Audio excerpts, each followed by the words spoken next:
একটা নেকি কেউ কাউকে দিবে ভাই পরকালে? কিন্তু দিতে বাধ্য হবে। দিবে না মানে দিতে বাধ্য হবে। হাদিস শোনাবো।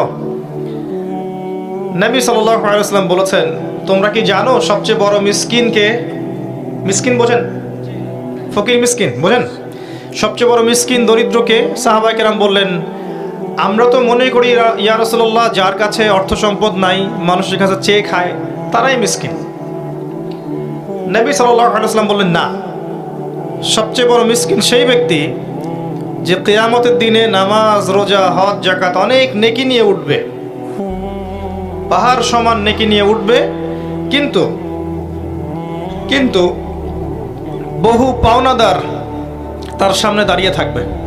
সে কারো গীবত করেছে, কারো টাকা আত্মসাৎ করেছে, কারো সম্পদ লুট করে খেয়েছে, কাউকে গালি দিয়েছে, কাউকে অপবাদ দিয়েছে ইত্যাদি। অর্থাৎ মানুষের সাথে জড়িত হক ছিল, মানুষের সাথে জড়িত পাপ ছিল, যেগুলো মানুষের হক, হাক্কুল ইবাদ। এমন অনেক মানুষ তার সামনে দাঁড়িয়ে থাকবে এবং তখন হিসেব করা হবে যে কার কতটুকু ক্ষতি সে করেছে। নিজের নেকি থেকে তাদের ঋণ পরিশোধ করে দেওয়া হবে। ঋণ পরিশোধ করতে গিয়ে যদি সমস্ত নেকি শেষ হয়ে যায়, সেক্ষেত্রে অন্যের গুনাহ তার আমলনামায় চাপিয়ে দেওয়া হবে। বলেন নাউজুবিল্লাহ। এটা সবচেয়ে বড় মারাত্মক বিষয় পরকালে। আমরা দোয়া করি এই মজলিসে যে আল্লাহ যেন তার সাথে জড়িত পাপ থাকলে মাফ করে দেন, মানুষের সাথে জড়িত কোনো পাপ না রাখেন আমাদের। আল্লাহুম্মা আমিন। মানুষের সাথে জড়িত পাপ থাকলে কি আমাদের মাঠে পার পাওয়া খুবই ডিফিকাল্ট। যত টাকা আত্মসাৎ করা হয়েছে, সামাজিক টাকা, রাষ্ট্রীয় টাকা, ব্যক্তিগত টাকা, পারিবারিক টাকা আত্মসাৎ পর্যন্ত, অন্যের হক মেরে খাওয়া হয়েছে, সমস্ত হকগুলো নিয়ে কিয়ামতের মাঠে মানুষ উঠবে। কিয়ামতের মাঠে দেখবেন অনেক মানুষের ঘাড়ের মধ্যে টিন নিয়ে ঘুরছে। কিসের টিন? রিলিফের টিন। কিয়ামতের মাঠে দেখবেন অনেক মানুষের কাঁধে চাল, গম কি নিয়ে ঘুরছে? এগুলো মেরে খাইছে দুনিয়ার জীবনে।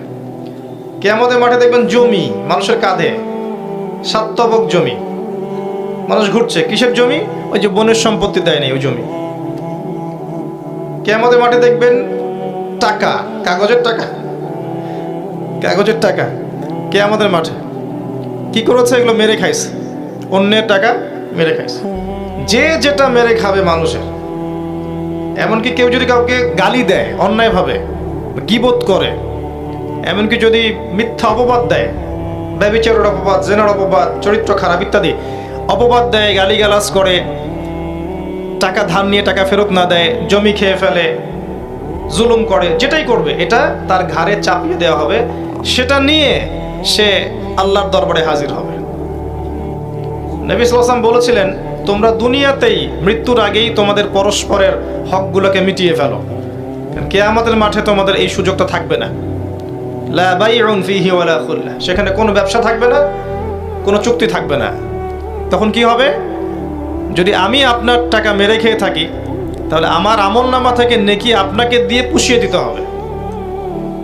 দিতে দিতে যদি নাউজুবিল্লাহ আমার নেকি শেষ হয়ে যায়, তাহলে আপনার ওই পরিমাণ গুনাহ আমার আমলনামা চাপিয়ে দেওয়া হবে। এবার আপনি যাবেন জান্নাতে আর আমি যাব জাহান্নামে। নাউজুবিল্লাহ। খুব সতর্ক থাকবেন। দুনিয়াতে মানুষের হক নষ্ট করেন না, অন্যের হক নষ্ট করেন না। আল্লাহর সাথে কি হক আছে সেটা আলাদা বিষয়। আল্লাহর সাথে আপনার অনেক হক। মনে করেন আপনি নামাজ পড়েন নাই, রোজা রাখেন নাই, ঠিক আছে, আপনি আল্লাহর হক নষ্ট করেছেন। আল্লাহর হক ছিল যাকাত, আপনি দেন নাই। আল্লাহ পাক চেয়েছিলেন আপনি হজ ফরজ হয়ে গেছে, হজ করেন, আপনি করেননি। আল্লাহ পাকের অনেক হক আপনার উপরে, কিন্তু একটা দিন আপনার মনের মধ্যে চেতনা আসলো যে না, আমাকে আল্লাহর সামনে দাঁড়াতে হবে, আমাকে আমার পাপ মাফ করাতে হবে। আপনার মনের মধ্যে আল্লাহর প্রতি ফিকির আসলো, ঈমান আসলো, নূর আসলো।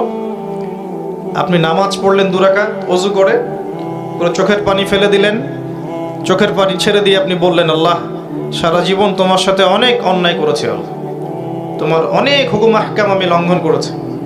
আজকে আমি খালেস মনে তোমার কাছে তওবা করছি। আল্লাহ, তোমার সাথে জড়িত আমার সমস্ত পাপ তুমি মাফ করে দাও। আল্লাহ পাক এক মুহূর্তের মধ্যে আপনার সমস্ত পাপকে নেকি দিয়ে পরিবর্তন করে দিবেন ইনশাআল্লাহ তাআলা। কিন্তু মানুষের সাথে জড়িত পাপ, কাবা ঘরের গেলাফ ধরে কাঁদলে মাফ হবে না।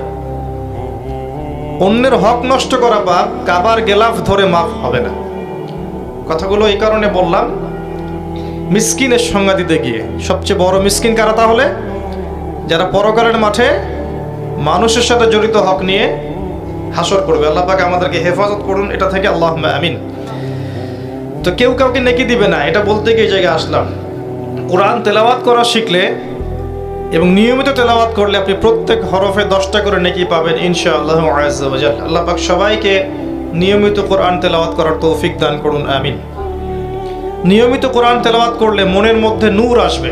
কি আসবে? নূর কি জিনিস এটা এখন খুব একটা আলোচনা আসে না, এই জন্য জনগণ বিষয়টা বোঝে না। কারণ এখন একটু বস্তুবাদিতার যুগ চলছে আর কি, মানুষ চোখে যা দেখে এটাই বিশ্বাস করে। নূর ওই জিনিস যে জিনিসের কারণে খিজির আলাইহিস সালাম 3টা ঘটনা ঘটিয়েছেন, মূসা আলাইহিস সালাম সেই ঘটনার ব্যাখ্যা করতে পারেন নাই। আমি কি বুঝাতে পারলাম? কোন সূরা আছে? মাশাআল্লাহ, কেউ পড়েন নাই সূরা কাহফ? নৌকা কেন ফুটা করলেন? বাচ্চাটাকে কেন হত্যা করলেন? দেয়াল কেন নির্মাণ করলেন? এই প্রশ্নগুলো কে করেছিল? নবী মূসা আলাইহিস সালাম। আজকে গিয়ে পড়বেন নবী মূসা এবং খিজির আলাইহিস সালামের ঘটনা।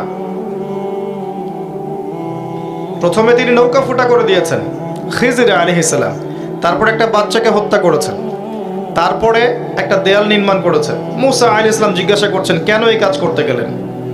কারণ মূসা আলাইহিস সালাম বাইরের চোখ দিয়ে দেখছেন, আর খিজির আলাইহিস সালাম আল্লাহর নূর দিয়ে দেখছেন, তাই তিনি দূর পর্যন্ত দেখতে পাচ্ছেন। যদি নৌকা ফুটা না করতেন তাহলে ওই নিশ্ছিদ্র নৌকাটা জলদস্যু ডাকাতরা নিয়ে চলে যেত।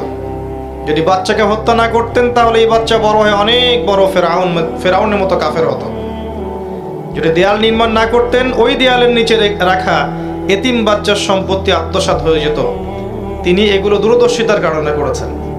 এটাই আল্লাহর নূর, যেটা কোরআন বেশি বেশি তেলাওয়াত করলে আপনার কলবের মধ্যে নাজিল হবে ইনশাআল্লাহ। তখন আপনি এমন কিছু দেখবেন, বুঝবেন এবং শুনবেন যেটা 8-10 জন বুঝতে পারবে না।